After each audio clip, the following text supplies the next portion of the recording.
Howdy folks, EJ here.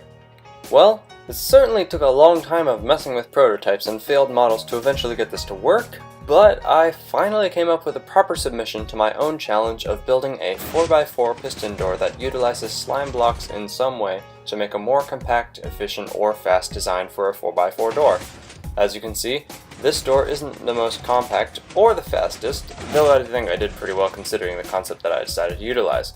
What I focused on was making this door very simple and easy to understand. As you can see, we just have a very basic bunch of sticky pistons down the bottom, a torch shower going up, and then some more pistons on the top.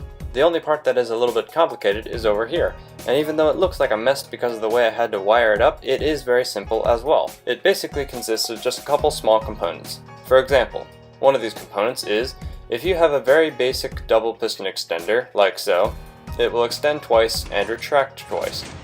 But if you give it exactly a 4-tick pulse, it will leave its block behind, just as a regular sticky piston does with a single-tick pulse. What I did for this triple piston extender is essentially 2 double piston extenders hooked up with some wacky redstone to avoid accidentally powering anything through quasi-conductivity, and then I'm applying the same 4-tick pulse strategy to get it to leave the blocks behind.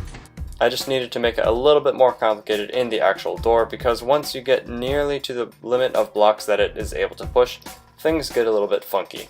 Anyway, if you're interested in this door and nothing else, the link to this invention will be down in the description. Now, about how this door pertains to the challenge. This door can be made out of any block you want, nothing sticks out into the corridor, and you don't have to walk over any slime blocks.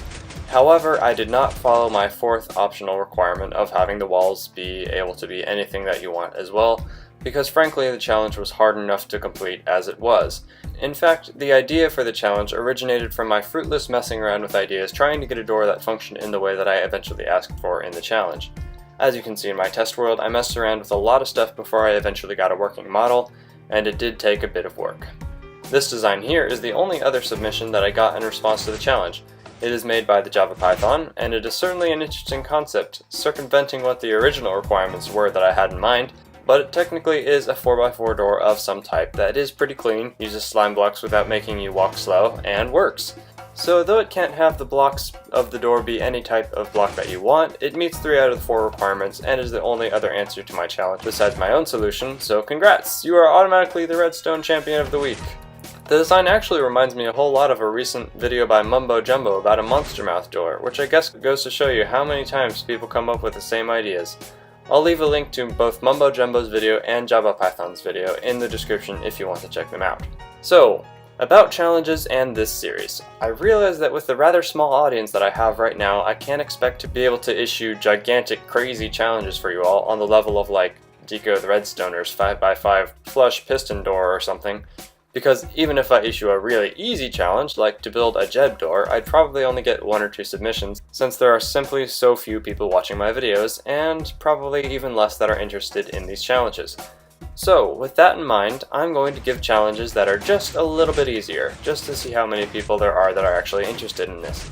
Of course, they aren't going to be as simple as a Jeb door either. So, really quickly, I'd like to give 2 more quicker and easier challenges for you all, and then I'm going to have to peace out of here.